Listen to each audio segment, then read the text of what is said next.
ఈ పరిశుద్ధమైన శ్రేష్టమైన ఘనమైన నామమును స్తుతులు స్తోత్రములు తండ్రి. దేవా, ఈ జూన్ నెలంతా కూడా మమ్మల్ని కాపాడు. మరొక నెలలో అడుగు పెట్టుటకు మీరు మాకు ఇస్తున్నాము. కృపను బట్టి మీకు స్తుతులు స్తోత్రములు చెల్లిస్తున్నాం తండ్రి. దేవా, ఈ నెలలో ఎన్నో ఇబ్బందులు తండ్రి, ఎన్నో సమస్యలు, ఎన్నో అనారోగ్య పరిస్థితులు, ఆర్థిక ఇబ్బందులు ఎన్నోన్నప్పటికీ కూడా సంతోషముతో ఆనందంతో మీ గడుపుటకు మీరు మాకు ఇచ్చిన కృపను బట్టి మీకు స్తుతులు స్తోత్రములు చెల్లిస్తున్నాను తండ్రి. మరి ముఖ్యంగా నీ బిడ్డలు తండ్రి నిన్ను స్తుతించడానికి తండ్రి వారి యొక్క శరీరం వారికి సహకరించకపోయినప్పటికీ కూడా, ఎన్నో పనులు వారికి ఉన్నప్పటికీ కూడా వాటన్నిటినీ పక్కన పెట్టి నీ మందిరంలో గడుపుట మేలు అన్న ఆలోచనతో సంఘముతో కలిసి స్తుతించటం మంచిది అనే ఒక ఆలోచనతో తండ్రి ఈ సమయంలో నేను ఆరాధించడానికి వచ్చిన బిడ్డలందరినీ జ్ఞాపకం చేసుకోండి. ప్రతి ఒక్కరితో కూడా మీరు మాట్లాడండి, బలపరచండి. దేవా, అందరూ కూడా తండ్రి నియంత్ర భయభక్తులు కలిగి ఉన్నతమైన స్థితిలో ఉండడం దయచేసి సహాయం దయచేయండి. రానట్టు వారిని జ్ఞాపకం చేసుకోండి. వారికి కూడా ఆరోగ్యం ఇచ్చి, బలమిచ్చి, శక్తినిచ్చి ముందుకు నడిపించండి. వచ్చిన వారిని జ్ఞాపకం చేసుకోండి. ఆత్మీయ స్థితిలో అరవదంతులుగా, నూరంతులుగా ఫలింపు దయచేయమని ప్రార్థన చేస్తున్నాం. వారికి వినగలిగిన చెవి, గ్రహించుకునే హృదయమును, నీ మాటలు చెప్పుకొని సిద్ధపడే నాకును, సంయోచితమైన జ్ఞానమును, మరి ముఖ్యముగా నీ వాక్యమును సరిగా విభజించి ఉపదేశించినట్టు నాలో ఉన్న మీ పరిశుద్ధాత్మిక సహాయాన్ని నాకు పంపించమని మా కొడుకుతంలో రాని ఉన్న యేసుక్రీస్తు వారికి నీ నామమున ఈ ప్రార్థన మనవులు అని వేడి గురించి నాము తండ్రి. ఆమేన్. అందరికీ వందనాలంటే దేవాది దేవుని కొరకు దేవుడు అనుగ్రహించిన సమయంలో కొన్ని నిమిషాలు దేవుని యొక్క మాటల్లో మనము ధ్యానిద్దాము. ఎందుకంటే దేవుడు గొప్పవాడు. ఆయన కృప లేకపోతే మనం ఏమైపోతాము, ఆయన దయ లేకపోతే మనం ఏమైపోతాము అనడానికి మన కుటుంబాల్లో జరిగే సంఘటనలే దానికి కారణం. ఎందుకంటే మనం ఏదో చేయాలనుకుంటాం, ఏదో సాధించాలనుకుంటాం, ఎన్నో ఊహించుకుంటాం. కానీ అవి జరగాలి అంటే దేవుడు మనకు తోడై ఉండాలి. దేవుడు మనకు తోడై ఉన్నాడు కనుక మనం ఇంకా ఈ సమాజంలో బ్రతకగలుగుతున్నాం. మనకు ఆయుష్ ఉంది అని అంటే ఇంకా దేవుడే కారణం. మనం ఇంకా వేరే ఆలోచించగలుగుతున్నామంటే అంటే మన కుటుంబానికి ఫలానాది కావాలి, నా పిల్లల చదువు బాగుండాలి, లేదా నాకు పిల్లలు కావాలి, లేదా వేరే ఇల్లు కావాలి, వ్యాపారం బాగుండాలి, లేదా ఇంకా గొప్పగా దేవునిలో ఎదగాలి అంటే ఇలా మనం ఏదైనా ఆలోచిస్తున్నామనంటే దానికి కారణం ఎవరంటే దేవుడు. ఏదైనా ఆలోచించండి, దానికి కారణం దేవుడు. ఎందుకంటే అది ఆలోచించడానికి బతుకున్నామంటే కారణం దేవుడు. కాబట్టి మన జీవితాల్లో దేవుడు మనతో ఎక్కువగా మాట్లాడేది ఏంటంటే, నీవు నాయందు భయభక్తులు కలిగి జీవిస్తే అదొకటి. రెండవది ఏంటంటే నేను చెప్పిన మాటల ప్రకారంగా బ్రతికితే. ఒకటి ఏముంటారట, ఆయన యందు భయభక్తులు కలిగి జీవించాలి. అంటే భయభక్తులు కలిగి జీవించడం అంటే దానికి అర్థం ఏంటంటే ఆయన ఆజ్ఞల ప్రకారంగా బ్రతకడం. అలా బ్రతికితే ఏమన్నాడో ఒకసారి మనం ఆలోచించి, మనం పోయిన నెలలో చదువుకున్న ధ్యానించిన గిజ్జోలు గారి గురించి ధ్యానిద్దాము. ఫస్ట్ ద్వైతోపదేశకాండం చేయండి అందరూ. మోషే గారు 5 కాండాలు రాశాడు, అవునా కదా? మోషే గారు రాసిన పుస్తకాలు ఎన్ని, గ్రంథాలు ఎన్ని? 5. మొదటి గ్రంథం ఏంటి? ఆదికాండము, నిర్గమకాండము, లేవియాకాండము, సంఖ్యాకాండము, ద్వైతోపదేశకాండము. ఈ 5 గ్రంథాలు ఎవరి ద్వారా దేవుడు రాయించాడంటే మోషే అనే ప్రవక్త. మరి ఆది కాండం జరిగే కాలంలో అంటే ప్రారంభంలో మోషే ఉన్నాడా? లేడు. మరి ఎలా రాశాడు ఆయన? రాసింది ఆయన, రాయించింది ఆయన ఆలోచన కాదు. ఎవరి ఆలోచన అంటే పరిశుద్ధాత్ముని ప్రేరణతో వాడుకున్నాడు ఆయన్ని. అలా ఆయన రాసిన 5వ గ్రంథంలో అంటే ద్వైతోపదేశ కాండంలో 28వ అధ్యాయం చూడండి ఒకసారి. 28వ అధ్యాయము పాత నిబంధన గ్రంథంలో 168వ పేజీ నెంబర్. ద్వైతోపదేశ కాండము 28వ అధ్యాయము. ఇప్పుడు వచ్చిన దాంట్లో జాగ్రత్తగా చదవగలిగితే, నీవు నీ దేవుడైన యెహోవా మాట శ్రద్ధగా విని. ఏం రాశాడండి? మొట్టమొదటి మాట ఏం రాశాడండి 28వ అధ్యాయంలో? నీ దేవుడైన యెహోవా మాట శ్రద్ధగా వినాలి. దేవుడి మాట ఎక్కడ వినపడుతుంది చెప్పండి? దేవుడి మాట ఎక్కడ వినపడుతుంది? మందిరంలో వినపడుతుంది. మందిరంలో వినపడినప్పుడు మాట ఎలా వినాలట? శ్రద్ధగా వినాలి. మందిరంలోనే ఇంకా ఎక్కడైనా వినపడుతుంది దేవుడి మాట? వినపడతాయి. ఎక్కడ వినపడతాయి? సెల్ ఫోన్లో వినపడుతుంది. వింటాం, పెట్టుకుంటాం, పరిగెట్టుకుంటాం. మరి పెట్టుకున్నప్పుడు ఎలా వినాలి? పెట్టుకున్నప్పుడు ఎలా వినాలంటే, వీలైతే గదిలో కూర్చుని ఎవరైనా వినేవాళ్ళు ఉంటే వాళ్ళు కూడా రమ్మని, మళ్ళీ డిస్టర్బ్ చేసే కొంతమంది ఉంటారు. వస్తే వాళ్ళు కూడా నీతో పాటు గదిలోకి రావాలి, వాక్యం వినడానికి కూర్చోవాలి. అలా కాకుండా వాళ్ళ పక్కన ఉంటారు, వేరే చోట ఉంటారు, మన వాక్యం పెట్టుకుంటాం, వింటాం. ఈ వినేటప్పుడు ఎన్ని వస్తాయో మన దగ్గరికి. ఏమొస్తాయి? అది కావాలి, ఇది కావాలి అంటే. ఇప్పుడు వాక్యం వింటావా, చెప్పే మాట వింటావా అంటే వాక్యం వినడమే ఇంట్రెస్ట్గా ఉంటుంది. కానీ అప్పుడు ఎదటో నేను మాట్లాడుతుంటే వాక్యం మీద ఉన్న ధ్యాస ఎక్కడ పోతుంది? బయట మాట్లాడే వారి దగ్గర వెళ్ళిపోతుంది. టీవీలో వాక్యం విన్నా కూడా అంతే. అది మనం అనుకుంటాం వాక్యం వింటున్నాం కదా అని.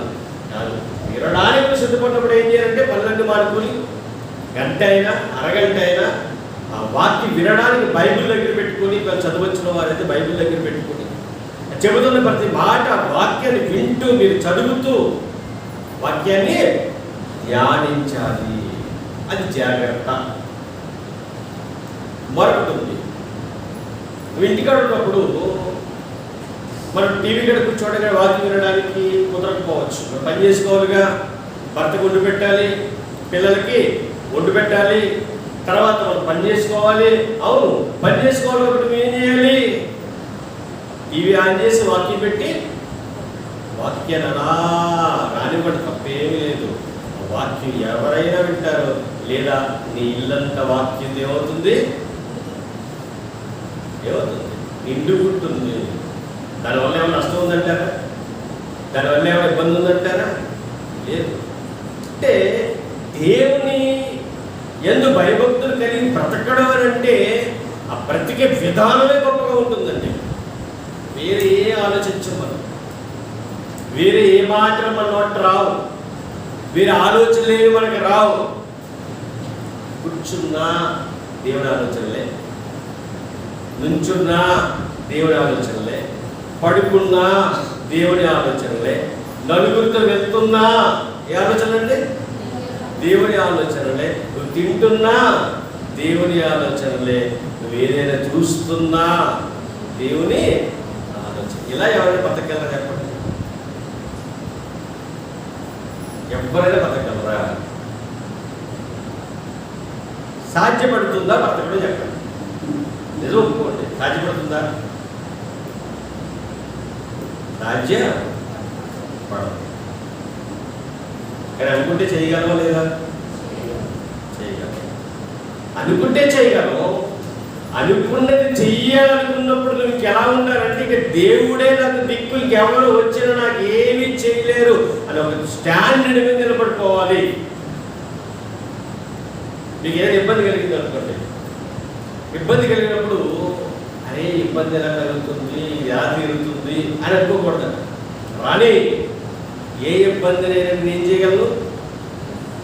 ఎదుర్కోగలను. ధైర్యం. ఆ ధైర్యం ఎప్పుడు వస్తుందంటే దేవుని యందు భయభక్తులు కలిగి ఉన్నప్పుడే వస్తుంది. అక్కడ ఏమన్నాడంటే 28వ ప్రారంభోచనంలో, నీవు నీ దేవుడైన యెహోవాను శ్రద్ధగా విని, మరొకటి చెప్తున్నాడు, నేడు నేను నీకు ఆజ్ఞాపించుచున్న ఆయన ఆజ్ఞలన్నిటినీ అనుసరించి నడుచుకునిన ఎడల. ఒకటి, మాట జాగ్రత్తగా వినాలి. 2, విన్న మాటలు అంటే విన్న మాటలు అంటే ఆజ్ఞనే కాదా? ఆజ్ఞనే. ఆజ్ఞలు ఏం చేయాలంట? అనుసరించి నడుచుకునిన ఎడల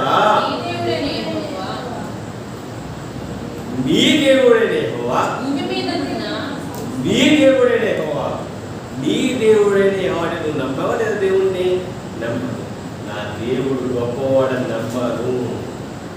నమ్మితే నీ దేవుడైన యెహోవా భూమి మీద ఉన్న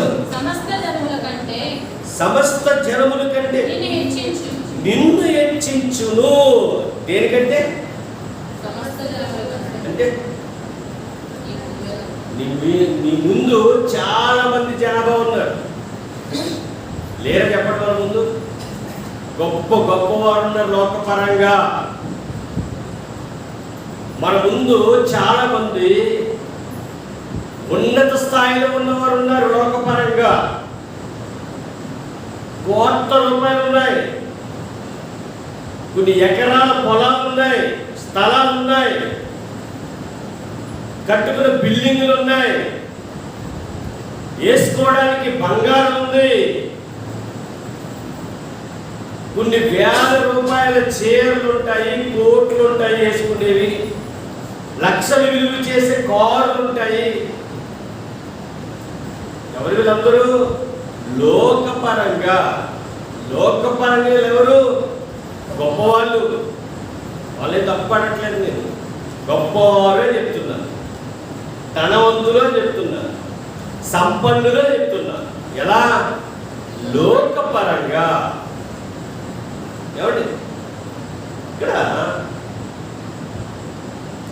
దేవుని మాట శ్రద్ధగా విని ఆయన ఆజ్ఞ ప్రకారంగా ఎవరైతే బ్రతుకుతారో, అనుసరించి నడుస్తారో వారు ఎలా ఉంటారంటే సమస్త జనం. ఇప్పుడు దాన్ని చెప్పారు కదా, మీకు చెప్పారా లేదా? మర్చిపోయా?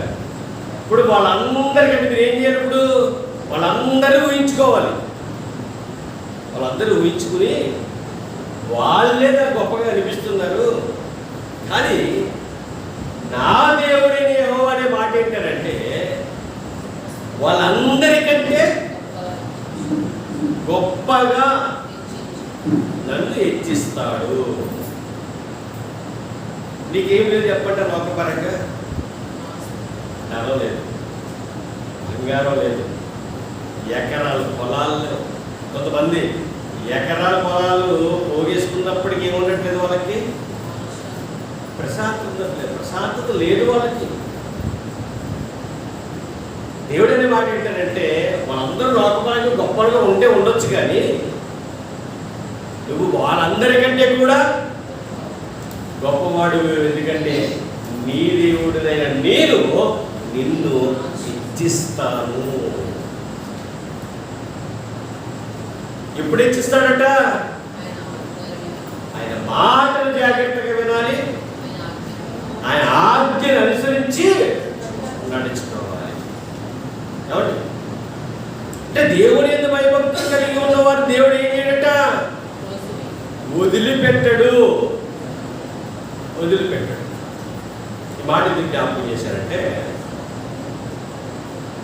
మనం ఒక భక్తుడి దగ్గరికి వెళ్ళాలి. ఆ భక్తుడి పేరు ఏంటి? కోవిడ్ నెలలో మనం పరిచయం చేసుకున్న భక్తుడు గిద్యోను. ఏం పేరు ఆయన పేరు? గిద్యోను. ఈ గిద్యోను దేవుడి భయభక్తులు కలిగి బ్రతుకుతున్నవాడు. ఈ గిద్యోను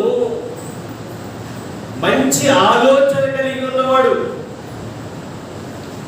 ఈ గిద్యోను మంచి అభిప్రాయాలు కలిగి ఉన్న మనుష్యుడు. మరి గిద్యోను ఏం చేస్తున్నాడు అని మీరు ఆలోచించగలిగితే ఆయన దగ్గరికి పోదాం. ఎక్కడున్నాడు ఆయన? ఎక్కడున్నాడండి? న్యాయాధిపతుల గ్రంథం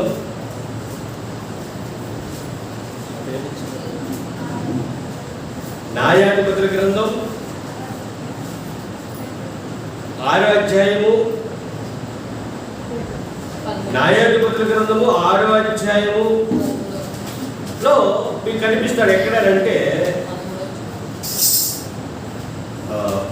12 నుంచి చదువుతాము. గిద్యోను గారికి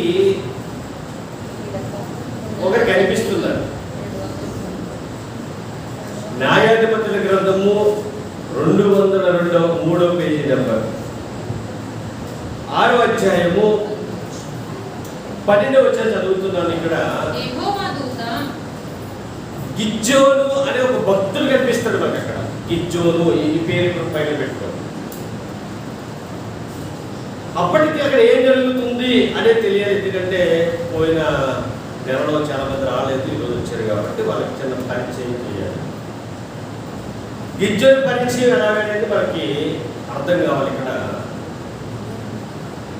6వ అధ్యాయము ప్రారంభం వచ్చి చదువుదాం ఒకసారి.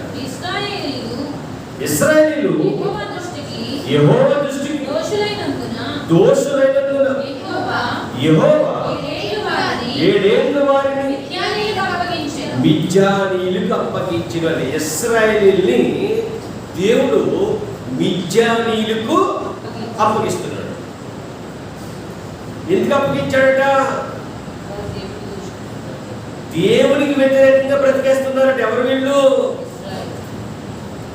అంటే ఈనాడు క్రైస్తవులు దేవునికి వ్యతిరేకంగా ఎలా బ్రతుకుతున్నారో ఆనాడు ఇశ్రాయేలు కూడా దేవునికి వ్యతిరేకంగా బ్రతికేవారట. వాళ్ళకి బుద్ధి చెప్పడానికి, ఇశ్రాయేలుకి బుద్ధి చెప్పడానికి దేవుడు ఏం చేసేవాడంటే అన్యులకు అప్పచెప్పేవాడట. అప్పచెప్పేసిన వాడు పరిస్థితి ఎలాగయ్యేదంటే, ఆ కింద చదువుతారు 2వ వచనం ఒకసారి. మిద్యానీయులు చేయి ఇశ్రాయేలు మీద హెచ్చాయను కనుక వారు మిద్యానీయుల ఎదుట నిలవలేక కొండలలోనున్న వాగులను, గృహలను, దుర్గములను తమకు సిద్ధపరచుకునివి. అంటే భరించలేకపోతున్నారు వాళ్ళ యొక్క తాకిడి. ఎవరు? ఇశ్రాయేలు అంటే ఎవరు? నాటి కాలానికి దేవుడు ప్రేమించిన జనాంగం. మీరు బాగా అర్థం కావాలి. ఇప్పుడు దేవుడు ప్రేమించిన జనాంగానికి ఏమొచ్చాయట? కష్టాలు వచ్చాయట. ఎందుకు వచ్చాయి కష్టాలు చెప్పండి? దేవుణ్ణి సరిగా ప్రేమించక.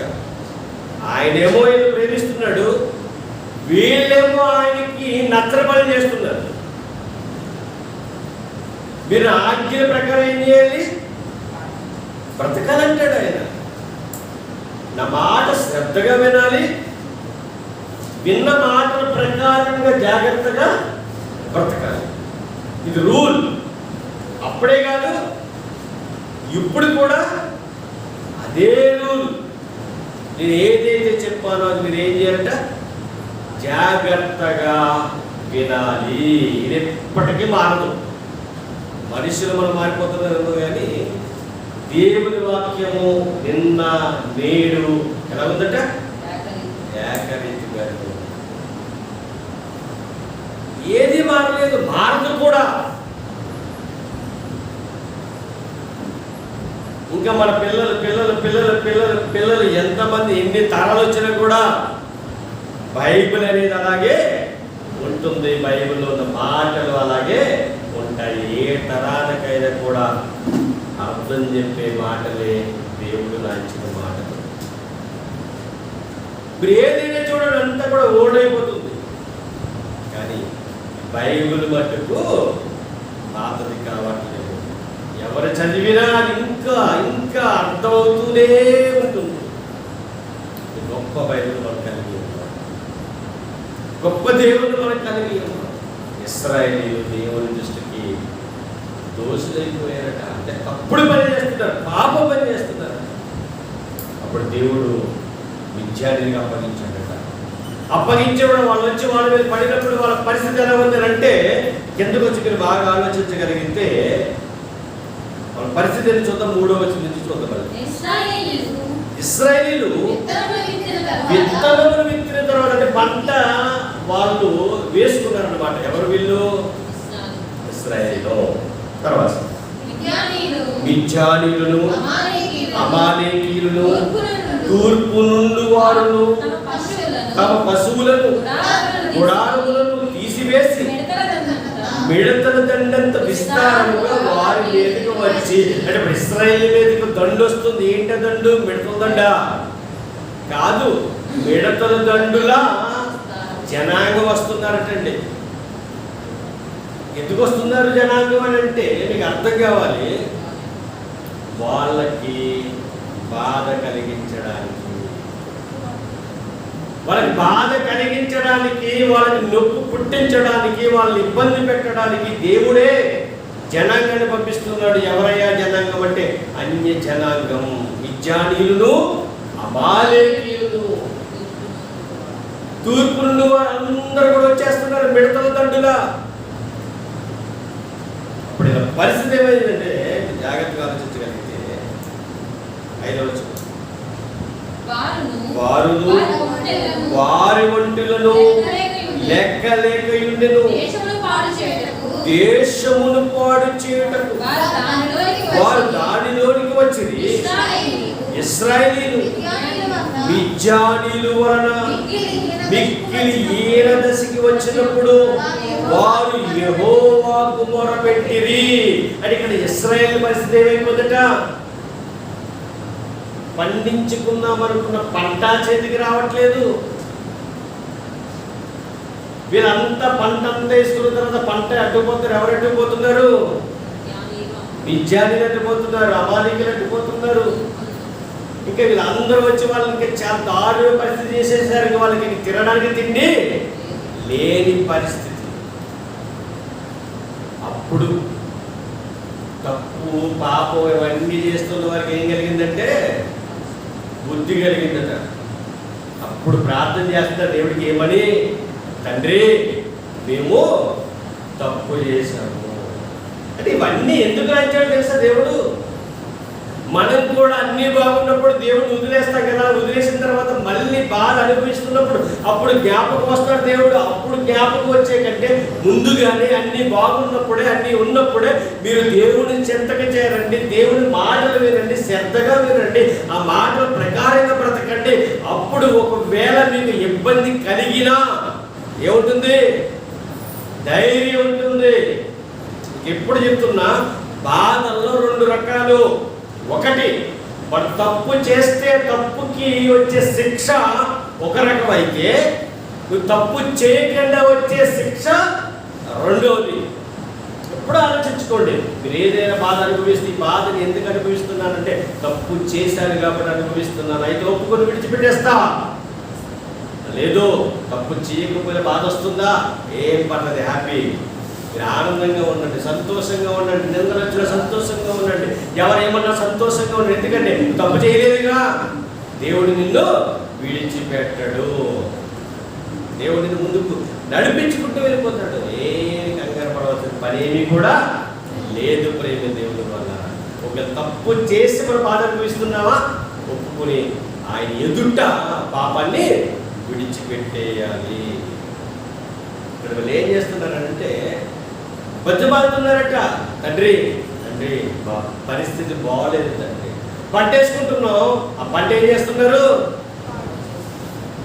అట్టుకెళ్ళిపోతున్నారు. మాకు ఒక్కటి కూడా లేకుండా అట్టుకుపోతున్నారు, పరిస్థితి బాగోలేదు అని ఏడవడం మొదలు పెట్టారటండి, ప్రార్థన మొదలు పెట్టారటండి. ఆ ప్రార్థన ఎక్కడ చేరిందో తెలుసా? దేవుడి సన్నిధికి చేరింది. అప్పుడు దేవుడు వాళ్ళకి ఒక విషయం జ్ఞాపకం చేస్తున్నాడు. ఏ విషయం జ్ఞాపకం చేస్తున్నాడు? జాగ్రత్తగా ఆలోచిస్తే మనం వెళ్ళవచ్చును 8వ వచనం చదువుతాం. యెహోవా ఇశ్రాయేలు యొద్దకు ప్రవక్తని పంపెను. ఇప్పుడు ప్రార్థన విన్నాడు దేవుడు, ప్రార్థన విన్నాడు. విన్న దేవుడు ఏం చేస్తున్నాడు?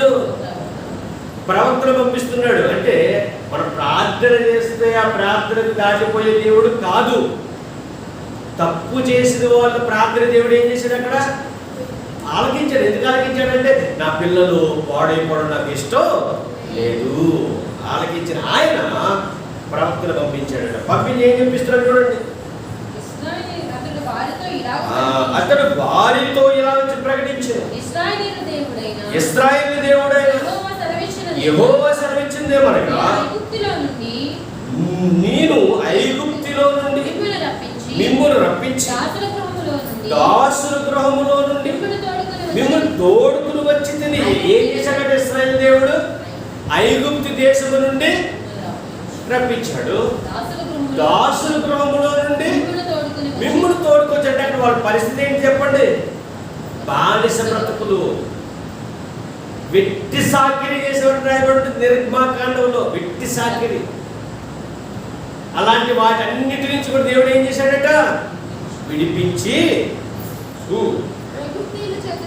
ఐగుప్తీయుల చేతిలో నుండి, మిమ్మల్ని బాధించిన వారి చేతిలో నుండి మిమ్మల్ని విడిపించి మీ ఎదుట నుండి వారిని తోలివేసి వారి దేశమును మీకిచ్చి తిని. మీ దేవుడైన యెహోవాను నేనే, మీ దేవుడైన యెహోవాను నేను. అన్ని చేసింది నేను. చేసి ఏం చెప్పాను మీకు అంటున్నాడు అక్కడ. మీరు అమోరీల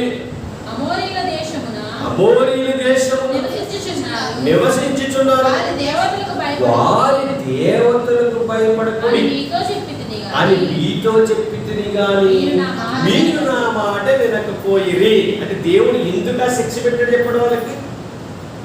నేను మీతో ఒక మాట చెప్పాను, అందుకే ముందు మాట చదివించాను. మీతో ఏ మాట?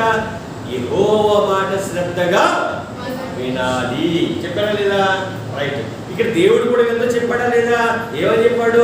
మీరు అమోరీయుల దేశంలో ఉన్నారు కనుక వాళ్ళ దేవతలకు భయపడొద్దు చెప్పాడా లేదా? ఆయన చెప్పిన మాట ఏం చేయాలి? జాగ్రత్తగా వినాలా లేదా? వినాలి. వినలేదు. వినకండి ఏం చేశారట? మీరు నా మాట వినకపోతుంది, యెహోవా దూత. ఇక్కడ మాట వినకపోతారంటే నా మాట వినకుండా మీరు ఏం చేస్తున్నారు? వాళ్ళ దేవతలకు భయపడిపోతున్నారు. సమస్తాన్ని సృష్టించిన నాకు మీరు ఏం చేయట్లేదు? భయపడట్లేదు. కాబట్టి మీకు ఈ శ్రమైనా, ఈ బాధ అయినా, ఈ కష్టమైనా అని చెప్పేసి చెప్పిన దేవుడు ఇప్పుడు వీళ్ళు ప్రార్థన విన్నాడు కనుక వీళ్ళు కాపాడతాడండి. గ్యారంటీగా కాపాడతాడు. కాపాడడానికి ఒక వ్యక్తి నిలబెట్టుకుంటున్నాడు ఈయన. అంటే ఈ జనాంగం చాలా మంది ఉన్నారు. మిద్యానీయులు, అమోనీయులు, తూర్పు నుండి వచ్చిన వారు, మిడతో దండుగా ఉన్నారంటే వాళ్ళు. ఇప్పుడు ఆ దండునంతటినీ కూడా వారికి యుద్ధం చేయాలంటే ఎలాంటి వాడు ఉండాలి? బలమైన వాడు ఉండాలా, బలహీన వాడు ఉండాలా? ధైర్యవంతుడు ఉండాలా, లేకపోతే భయంతో ఉన్నవాడు ఉండాలా? ధైర్యవంతుడు ఉండాలి. అయితే ఇక్కడ ఒక వ్యక్తిని మనం చూపిస్తున్నాడు. ఆ వ్యక్తి గురించి మాట్లాడుతూ 11వ వచనంలో యెహోవా దూత వచ్చి అతనికి కనబడి 11వ వచనం తర్వాత యెహోవా దూత వచ్చి అబిజ్రాయిడైన అబియోజీయుడైన యెహోషునకు కలిగిన ఒఫ్రాలోని మస్తకి వృక్షము కింద కూర్చుండెను. యోవాసు కుమారుడు, చూడండి బాగా అర్థమవుతుంది. యోవాసు కుమారుడైన గిద్యోను మిద్యానీయులకు మరుగైనట్లు గానుగ చాటున గోధుమలను దొల్లగొట్టుచుండగా. ఇక్కడ మీకు ఒక వ్యక్తి పరిచయం. ఆయన పేరేంటండి? గిద్యోను ఎవరి కుమారుడు? యోవాసు కుమారుడైన గిద్యోను. ఈయన ఏం చేస్తున్నాడండి? మిద్యానీయులకు భయపడి. ఇక్కడ మాట భయపడింది ఏంటండి? మిద్యానీయులకు మరుగైందంటే అర్థం ఏంటి? భయపడా కాదా? ఎవరైనా దాక్కున్నారంటే ధైర్యంగా దాక్కున్నట్ట, భయమేసి దాక్కున్నట్ట? భయమేసే కదా. అవును. ఇప్పుడు ఈ గిద్యోనుకు కూడా ఏమేస్తుంది? భయం. ఎందుకు భయం వేస్తుంది చెప్పండి? పంట వేస్తే పంటను ఏం చేస్తున్నారు వాళ్ళు? అటుకెళ్ళిపోతున్నారు. అంటే ఈ ఇశ్రాయేలు తినడానికి తిండి కూడా లేని స్థితికి వెళ్ళిపోయారంటే. ఏన స్థితి అంటే అదే. ఆ స్థితిలో ఏం చేయాలి అర్థం కాక, ఒకవేళ వచ్చి పంట వేసుకుందామన్నా, పంట అట్టుకెళ్దామన్నా, పంట అట్టుకెళ్ళేటప్పుడు వాళ్ళు చూస్తే ఏం చేస్తారట? చంపేస్తారు. ఆ భయంతో ఎవరు కూడా పంట వేయించిన చోటికి రావట్లేదట. కాబట్టి ఇప్పుడు గిద్యోను అనే భక్తుడు లేదా వ్యక్తి ఏం చేస్తున్నాడంటే, నాతో పాటు ఉన్న నా సహోదరులు ఆకలితో మలమల మాడిపోతున్నారు. ఏంటట? మలమల మాడిపోతున్నారు. వారికి ఆహారం కావాలి. ఆహారం కావాలంటే ఇదిగో ఇక్కడ ఉంది, ఇది అట్టుకెళ్ళాలంటే వాళ్ళు చంపేసేలా ఉన్నారు అని వాళ్ళకి కనిపించకుండా ఏం చేస్తున్నాడు? ఆయన దొల్లగొడుతున్నాడు. దొల్లగొడుతుండగా దేవదూత వచ్చిందట. ఏమంటే చూడండి అక్కడ, యెహోవా దూత అతనికి కనబడి పరాక్రమము గల బలాఢ్యుడా, యెహోవా నీకు తోడై ఉన్నాడని అతనితో అనగా. ఏం పేరు పెట్టిందండి దూత? ఇతను పరాక్రమ బలాఢ్యుడు అంటే ఏముండాలి? ఇతనికి ధైర్యం ఉండాలా లేదా? ధైర్యంతో ఉన్నాడా, భయంతో ఉన్నాడా? ఇది ఇక్కడ చెప్పండి. ధైర్యమా, భయమా? భయంతో ఉన్నాడు. భయంతో ఉన్న వాడితో దేవత దేవుడు మాట్లాడుతుంది. పరాక్రమము గల బలాఢ్యుడ. కారణం ఏంటి చెప్పండి? భయంతో ఉన్నవాడిని ఏమన్నా పిలిచి కూడా అనాలి. కానీ పరాక్రమము గల బలాఢ్యుడ అనడానికి కారణం ఏంటో పోయిన వారని చెప్పారు, ఇప్పుడు కూడా చెప్పేస్తాను. పోయిన చెప్పి ఇప్పుడు చెప్తాను. కారణం ఏంటంటే అందరూ భయపడి దాక్కున్నారు, అందరూ భయపడి దూరంగా ఉన్నారు. ఇతను ఒక్కడే ధైర్యం చేసి, నా ప్రాణం పోయినా పర్లేదు, నా సహోదరులకు ఏముండాలి? ఆహారం ఉండాలనే ఉద్దేశంతో ధైర్యం ఏం చేస్తున్నాడు? గానుగు దున్నబడుతున్నాడు. దేవుడు ఏం చూస్తాడంటే ఆ ధైర్యం చూస్తాడు ఆయన. ఆ ధైర్యం చూసి ఆయన చెప్పిన మాట ఏంటో తెలుసా, పలికించిన మాట ఏంటో తెలుసా, పరాక్రమము గల బలాఢ్యుడా. ఎప్పుడు కూడా మనం దేనికి భయపడకూడదండి. మన కుటుంబంలో వచ్చే పెద్ద పెద్ద సమస్యలు అయితే కాదు, దారుణ పరిస్థితులు అయితే కాదు. భయపడొద్దు, దిగులు పడొద్దు, నువ్వు ఏడవద్దు, ధైర్యంగా ఉండాలి. ఎందుకంటే నువ్వు కలిగి ఉన్న దేవుడు గొప్పవాడు.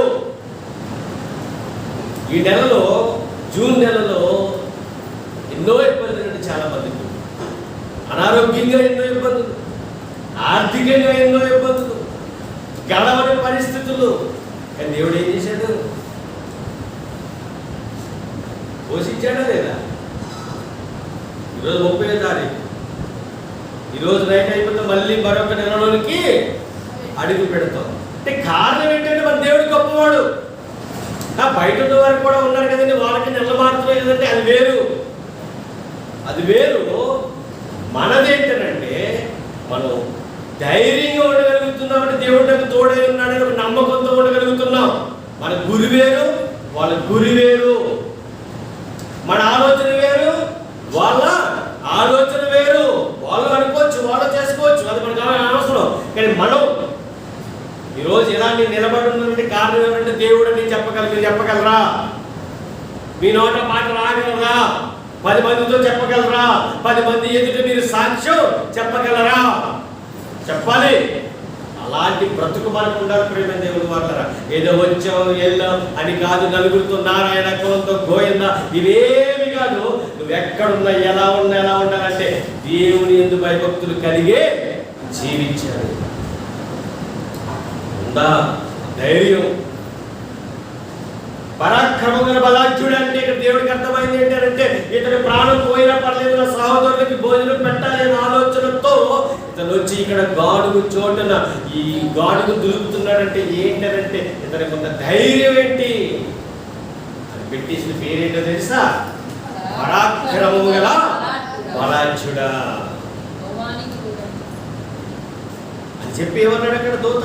యెహోవానికి తోడై ఉన్నాడని. అతనితో అనగా మీకు బాగా అర్థం కావాలి. ఈ దూత ఏమని చెప్పింది గిద్యోనుతో? యెహోవానికి తోడై ఉన్నాడు. అప్పుడు ఒక డౌట్ వచ్చింది గిద్యోనికి. మనకి కూడా రావాలా డౌట్? దేవుడు తీరుస్తాడు డౌట్. ఏం చెప్పంటారా? గిద్యోను అంటున్న మాట చూడండి ఒకసారి అక్కడ 13వ వచనం. గిద్యోను చిత్తము నా ఏలినవాడా. ఏమని చెప్పాడు దూత? యెహోవానికి తోడై ఉన్నాడని చెప్పాడుగా. చెప్పిన దానికి ఈయన వేస్తున్న ప్రశ్న చూడండి. యెహోవా మాకు తోడై ఉండి ఇదంతయు మాకు ఏల సంభవించెను. ఏమండి ఏమన్నాడు గిద్యోను? యెహోవా మాకు తోడై ఉన్నాడు అన్నావు కదా. ఒక దేవుడే మాకు తోడై ఉంటే మాకు ఈ హీన దశ ఏంటి, ఈ స్థితి ఏంటి, ఈ భయం ఏంటి, ఆహారం లేకుండా ఉండడం ఏంటి, ఒకసారి చెప్పి చూడు అని వాళ్ళ పితరులు చెప్పి కొన్ని మాట జ్ఞాపకం చేస్తున్నాడు అక్కడ. గిద్యోని యొక్క పితరులు చెప్పిన మాట చూడు అక్కడ. చదువు. యెహోవా ఐగుప్తులో మమ్మల్ని రప్పించినని చెప్పొచ్చు. మా పితరులు మాకు వివరించిన ఆయన అద్భుత కార్యములను ఏమాయను. మా పితరులు మాకు చాలా విషయాలు చెప్పారు. అప్పుడు ఐగుప్తు దేశం నుండి వస్తున్నప్పుడు ఎర్ర సముద్రం అడ్డుగా వస్తే ఎర్ర సముద్రం నుండి పాయలుగా చేసి నీళ్ళను గోడగా కట్టి ఆరిని నేలగా చేసి నడిపించాడు దేవుడని మా పితరులు చెప్పారు. అంత గొప్పగా నడిపించిన దేవుడు ఈరోజు భోజనం లేకుండా చేసేసేటట్టు తోడై ఉంటే ఉంటది కదా భోజనం అడుగుతున్నాడు గిద్యోను. తర్వాత నువ్వు తోడై ఉన్నాడు అన్నావు కదా. ఇప్పుడు చెప్తున్నాడు కదండి దేవుడు అంటే యెహోవా మమ్మును విడిచిపెట్టి మిద్యానీయుల చేతికి మమ్మును అప్పగించినని అతనితో చెప్పెను. కరెక్ట్గా చెప్పాడా లేదా చెప్పండి? గిద్యోను అబద్ధవాడా? కరెక్ట్గానే చెప్పాడు. ఏంటంటే మా పితరులు చెప్పారు దేవుడు మమ్మల్ని గొప్పగా నడిపించాడని, కానీ ఇప్పుడైతే దేవుడు మాకు తోడై లేడు. ఒక తోడై ఉంటే ఈ మిద్యానీయులు కానీ, అమాలేకులు కానీ, తూర్పు నుండి వచ్చేవారు కానీ మమ్మల్ని ఏమీ చెయ్యలేరు. కారణం ఏంటంటే దేవుడు మమ్మల్ని విడిచిపెట్టి వెళ్ళిపోయాడు. ఆ మాటకి దేవత ఏమంటుందో చూద్దాం. యెహోవా అతని తట్టు తిరిగి ఎవరు తిరిగినట్టు అక్కడ? దేవదూత. రైట్. అంతట బలము తెచ్చుకొని వెళ్ళి మిద్యానీయుల చేతిలో నుండి ఇశ్రాయేలును రక్షింపు, నిన్ను పంపిన వాడిని నేనే అని చెప్పగా అతడు చిత్తమున ఏలినవాడా, దేని సహాయము చేత నేను ఇశ్రాయేలును రక్షించగలను? నా కుటుంబం మనిషి గోత్రములో ఎన్నిక లేనిదే, నా పితరుల కుటుంబంలో నేను కనిష్ఠుడినై ఉన్నానని ఆయనతో చెప్పాను. ముగించుకుందాం ఒక విషయం. ఇక్కడ ఇతను ఏమన్నాడు? దేవుడు మాకు తోడై లేడు, ఉంటే ఈ స్థితి రాదు కదా అన్నాడు. అప్పుడు దేవుడు దూతతో ఏమని మాట్లాడిస్తున్నాడంటే, ఇదిగో నీవు నా తట్టు తిరుగు, బలం తెచ్చుకో, నువ్వు మిద్యానీయుల మీదకి వెళ్ళిపో. మిద్యానీయులు ఎంతమంది ఉన్నారండి? మిద్యానీయులు ఎంతమంది ఉన్నారండి? మిడతల దండంతా ఉన్నారు. అంటే చాలా ఎక్కువ. ఆ జనాభా కూడా మీకు తర్వాత చెప్తాను నేను. చాలా ఎక్కువ. ఇప్పుడు గిజ్జోలు ఎంతమంది ఉన్నారు? అందరూ పడుకున్నారా? గిజ్జోలు ఒకడే ఉన్నాడు అక్కడ. ఇదే అర్థం కావడం గిజ్జోలికి. వాళ్ళేమో కొన్ని వేల మంది ఉన్నారు, నేనేమో ఒక్కడే ఉన్నాను, నేను వెళ్ళి ఎలా యుద్ధం చేయగలను? దేవుడు ఏమన్నాడు తెలుసా? నిన్ను పంపినవాడు గొప్పవాడు, నువ్వు యుద్ధానికి బయలుదేరు అని అన్నాడు. అంటే ఇక్కడ ఒక విషయం చెప్పాలి మీకు. నువ్వు ఒంటరిగా ఉండొచ్చు, నీ కుటుంబంలో అనేకమైన సమస్యలు నీకు వస్తూ ఉండొచ్చు. నీ కుటుంబంలో నువ్వు, నీ భర్త, నీ పిల్ల, నీ కుమారుడు, మీ నలుగురే ఉండొచ్చు. మిగతా వారందరూ మీ మీదకి వ్యతిరేకం అవ్వచ్చు. కానీ దేవుడు ఏమంటాడు తెలుసా? నువ్వు భయపడొద్దు, నీకు తోడై నేను ఉన్నాను. ఈ నెలంతా కూడా దేవుడు తోడై మనల్ని కాపాడి రక్షించాడు కదా. వచ్చే నెలంతా కూడా మనల్ని కాపాడి రక్షిస్తాడు కదా. ఎస్, రక్షిస్తాడు. ఆ ధైర్యం నీకుంటే నువ్వు దేవుని పనిలో, దేవుని సేవలో ఒక ఉన్నతమైన సాధనంగా వాడబడతావు.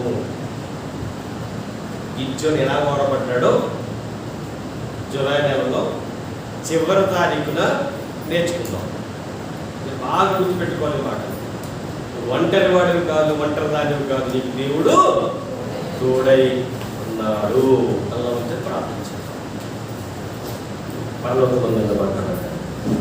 పరిశుద్ధ శ్రేష్టమైన ఘనమైన నామమును మీరు మాతో మాట్లాడిన విధానాన్ని బట్టి మీకు స్తుతులు స్తోత్రములు చెల్లిస్తున్నాను. మాట్లాడదండి, నాతో మాట్లాడు, మాతో మాట్లాడు, అందరితో మాట్లాడు. నీవు ఒంటరి వాడివి కాదు, ఒంటరి దానివి కావు. నేను నీకు తోడై ఉన్నాను తండ్రి. నువ్వు తోడై ఉన్నావు కాబట్టి నువ్వు ఇంత గొప్పగా నీవు బ్రతకగలుగుతున్నాను తండ్రి. నువ్వు ఆ పట్ల చూపిస్తున్న ప్రేమకై స్తుతులు స్తోత్రములు చెల్లిస్తూ ఎంతో ఆశతో నీ బిడ్డలు తండ్రి నాయన ఈ రాత్రి వేళ కాల సమయంలో ఈ మాటలు వినుటకు, నేర్చుకున్నటకు, బలపడుటకు వచ్చిన బిడ్డలందరినీ జ్ఞాపకం చేసుకోండి. అందరికీ ఆరోగ్యం ఇచ్చి, బలమిచ్చి, శక్తి నుంచి మీరు ముందుకు నడిపిస్తారు. అలాగే ఉదయకాల సమయంలో మరొక నెలకు అడుగుపెట్టి చూడండి, మీరు తోడుకోండి. అనంతా కూడా కాచి దాచి కాపాడమని అనేకులకు నీ మాటలు చెప్పేవారికి ఉంటుంది. సహాయం మళ్ళీ తిరిగి ప్రయాణం వెలుచుండగా మీరు తోడుగా ఉండదు. మా కొరకు త్వరలో రాని యేసుక్రీస్తు వరకు నీ నామముని ప్రార్థన మనల్ని వేడుకొనిచున్నాము తండ్రి. తండ్రి దేవుని ప్రేమయు, కుమారుడనే యేసుక్రీస్తు వారి కృపయు, పరిశుద్ధాత్ముని సహవాసం ఎప్పుడు ఎల్లప్పుడూ ఇక్కడ ఉన్న వారందరి చుట్టూ, ఈ రోజు రాని వారందరి చుట్టూ, ఈ చుట్టుపక్కల ఉన్న వారందరి చుట్టూ సదాకాలము తోడై నడిపించునుగాక. ఆమేన్ ఆమేన్.